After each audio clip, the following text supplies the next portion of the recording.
Hello friends, Ankit this side. Welcome you all to this particular lesson जिसमें हम लोग पढ़ेंगे सेल डिवीज़न के बारे में। तो स्टार्ट करते हैं। तो इसका पहले हम एक बेसिक डेफिनेशन से स्टार्ट करेंगे कि बोलते हैं कि cell division is all about reproduction at cellular level. इसका मीनिंग क्या है कि जैसे रिप्रोडक्शन का मतलब क्या है कि पेरेंट से ऑफ स्प्रिंग्स का बनना। सेम सेल डिवीजन में भी होता है, एक पेरेंटल सेल होता है और उससे डॉटर सेल्स बनते हैं। तो ये भी एक तरह का रिप्रोडक्शन है, बट ये माइक्रो लेवल पे है, सेल्यूलर लेवल पे है। नाउ अब नेक्स्ट पॉइंट है कि सेल, कुछ सेल्स ऐसे होते हैं जो कभी डिवाइड नहीं करते, जैसे कि नर्व सेल हो गया, हार्ट सेल हो गया। तो अब कुछ सेल्स ऐसे होते हैं जो तभी डिवाइड करते हैं जब जरूरत होता है। Cells who divide when need, जैसे कि लिवर सेल हो गया। अब देखो, कुछ सेल्स ऐसे होते हैं जिनमें बहुत फास्ट सेल डिवीजन होता है। Fastest cell division occurs in haematopoietic cells और इरिथ्रोपोइसिस। इसका मतलब होता है आरबीसी का फॉर्मेशन, जो आरबीसी के सेल्स बनते हैं। देखो, मैं आपको एक चीज बताता हूँ। स्टेम सेल्स जो होते हैं ना, उनमें जो इंटरफेस होता है वो बहुत स्मॉल होता है, या मतलब उस पर बहुत मिनिमम टाइम जो इंटरफेस में लगता है। ऐसे जो इंटरफेस होता है वो काफी लॉन्ग होता है, मैं आपको आगे बताऊंगा और इस पॉइंट को हम दोबारा डिस्कस करेंगे। तो इस वजह से स्टेम सेल्स में क्या होता है कि इंटरफेस काफी शॉर्ट होता है, इसलिए ना ये लोग फास्टेस्ट मतलब ये बहुत सेल डिवाइड बहुत फास्टली करता है। जैसे कि आप ऑब्जर्व करना कि कुछ सेल्स ऐसे होते हैं जिनको कंटिन्यूअसली डिवाइड करना होता है, जैसे कि सूट एपिकल मेरिस्टेम हो गया, रूट एपिकल मेरिस्टेम हो गया। तो उनके अंदर भी बहुत फास्टली डिवीजन होता है। नाउ हम लोग पढ़ते हैं सेल साइकिल। तो सेल साइकिल में क्या है कि दो पार्ट में बटा होता है, इंटरफेज और एम फेज। अब पढ़ते हैं इंटरफेज। इंटरफेज 3 पार्ट में होता है, G1, S और G2। और उसके बाद एम फेज जो होता है वो 4 फेज में होता है, प्रोफेज, मेटाफेज, एनाफेज और टीलोफेज। और उसके बाद आता है साइटोकाइनेसिस। एम फेज के एंड में साइटोकाइनेसिस होता है। तो अब पहले सेल साइकिल के मैं सारे स्टेजेस को लेता हूं। इंटरफेज आप ऐसा समझो कि इंटरफेज क्या है। इंटरफेज जैसे कि प्रिपरेशन फेज है, कि सेल के न्यूक्लियस को डिवाइड होने से और सेल को डिवाइड होने से पहले का जो प्रिपरेशन होता है, जो भी जैसे कि डीएनए का रेप्लिकेशन हो गया और सेल ऑर्गेनेल्स का रेप्लिकेशन हो गया, जितने भी, तो ये सारे चीजें कब ऑकर करेंगी? न्यूक्लियस के डिवीजन से पहले, मतलब कि 2 सेल बनने से पहले। तो उसको बोलते हैं इंटरफेज, या इसको प्रिपरेटरी फेज भी बोलते हैं। ये 3 पार्ट में डिवाइड होता है, G1 फेज, S फेज और G2 फेज। नाउ अब हम पढ़ते हैं इन तीनों फेज में क्या होता है। और उसके बाद एम फेज होता है, माइटोसिस फेज। और उसके बाद होता है साइटोकाइनेसिस, जब 2 सेल्स बन जाते हैं एक सेल से। नाउ इंटरफेस, देखो यहाँ पे एक स्टेटमेंट लिखा हुआ है कि 95% cell present here during division time. इसका मतलब कि जैसे कि अगर 24 आवर लगता है किसी सेल को आइडियली डिवाइड करने में, तो समझो कि 23 आवर जो है वो तो सेल इंटरफेज में ही रहेगा, बस 1 आवर ही वो एम फेज में रहता है। अब पढ़ते हैं कि जीवन स्टेज जो है, जो जीवन स्टेज था, इसमें क्या क्या इवेंट्स होते हैं। तो देखो, इसमें क्या होता है कि सेल ऑर्गेनेली जो होता है उनके साइज बढ़ जाते हैं, सेल काफी ग्रो कर जाता है और इस वजह से ही डिवाइड करता है। अब ये जो रेस्ट्रिक्शन पॉइंट वाला ये जो लिखा हुआ है, इसको हम आगे पढ़ेंगे। इसको G0 फेज भी बोलते हैं, इसको हम आगे पढ़ेंगे, जो जीवन का एक स्पेशल स्टेज है। अब उसके बाद पढ़ते हैं कि एस फेज में क्या होता है। एस फेज में क्या होता है, डीएनए का सिंथेसिस होता है और रेप्लिकेशन ऑफ न्यूक्लियर जीनोम या न्यूक्लियर डीएनए होता है। Synthesis of histone. हिस्टोन क्यों इंपॉर्टेंट है? हिस्टोन बहुत इंपॉर्टेंट है क्योंकि हिस्टोन जो होता है वो डीएनए को रैप कराता है। न्यूक्लियोसोम मॉडल हम लोग पढ़ेंगे मॉलिक्यूलर बेसिस ऑफ इनहेरिटेंस में। नाउ सेंट्रियोल भी डिवाइड करता है एस फेज में ही।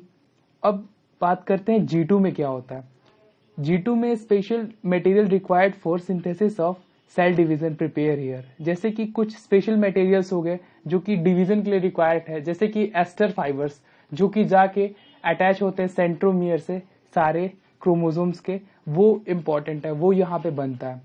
तो वो कहाँ बनता है? G2 में बनता है।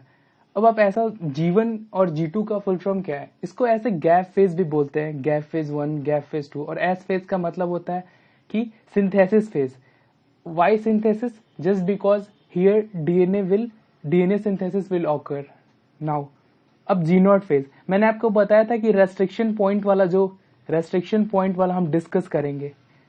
अब देखो G0 फेज क्या होता है कि cell cycle remain arrested in G1 phase, then G1 is called G0 phase seen under permanent cell. इसमें क्या होता है कि देखो ये जो G1 फेज है, अब देखो सेल को तो हमेशा डिवाइड ही नहीं करना है, ऐसा भी है कि कुछ सेल्स होते हैं जब रिक्वायर्ड होता है तभी डिवाइड करते हैं, जो हमने अभी ऊपर पढ़ा था, लिवर सेल हो गया, और भी बहुत सारे सेल्स हैं, जब नीड होता है तभी ये लोग डिवाइड करते हैं।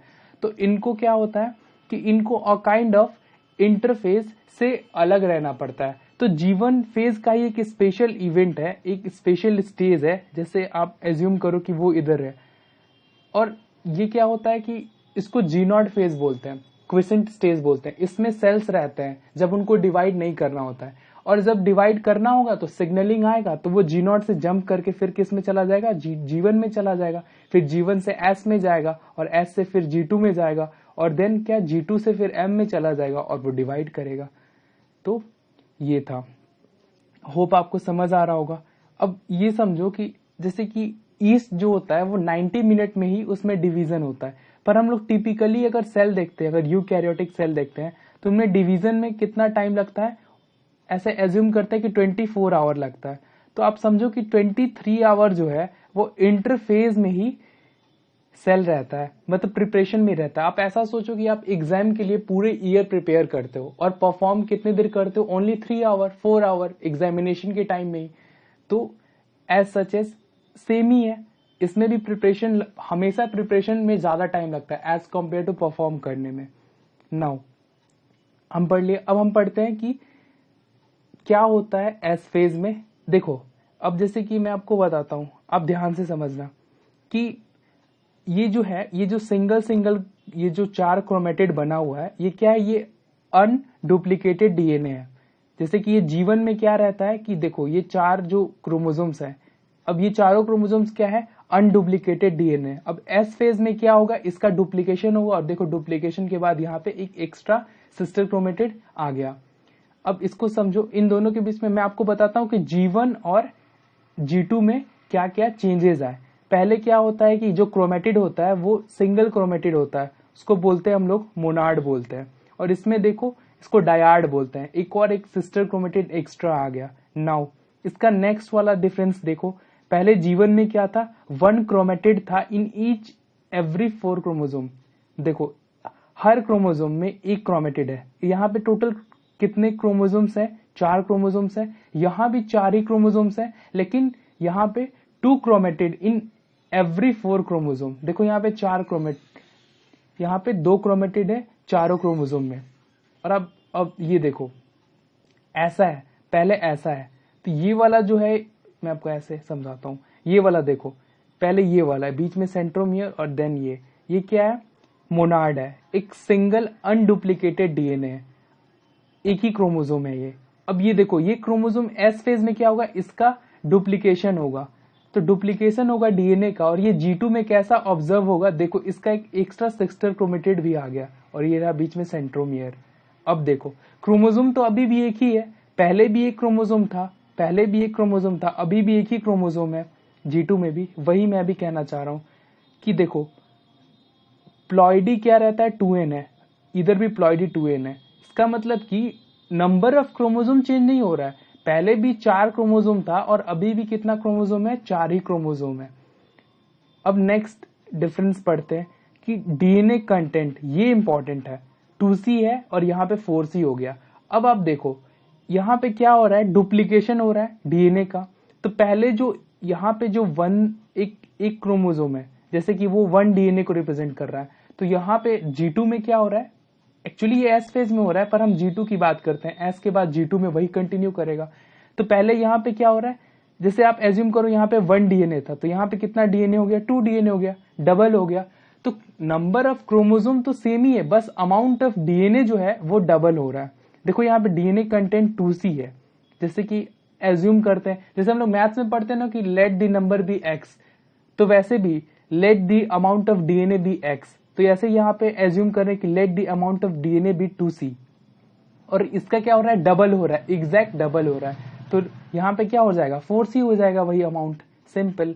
लेकिन नंबर ऑफ क्रोमोसोम पे कोई इफेक्ट नहीं आया क्योंकि वो चेंज नहीं हो रहा है। अब देखो प्लॉइडी, इसीलिए प्लॉइडी क्या रहेगा, सेम रहेगा, ploidy remain unchanged means number of chromosome same, only extra, each extra chromatid add, एक एक्स्ट्रा क्रोमेटिड आ गया, जो कि आप समझ चुके हो। अब ऐसे समझो कि आपका एक स्कूल बैग है, आप उसमें एक बुक रखे हो, आपको एक और बुक ले जाना है स्कूल, तो आप उसमें एक बुक डालोगे ना, एक और बैग तो नहीं लोगे ना, क्रोमोसोम तो सेम ही रहेगा, बस एक एक्स्ट्रा जो होता है वो क्रोमेटिड ऐड होता है।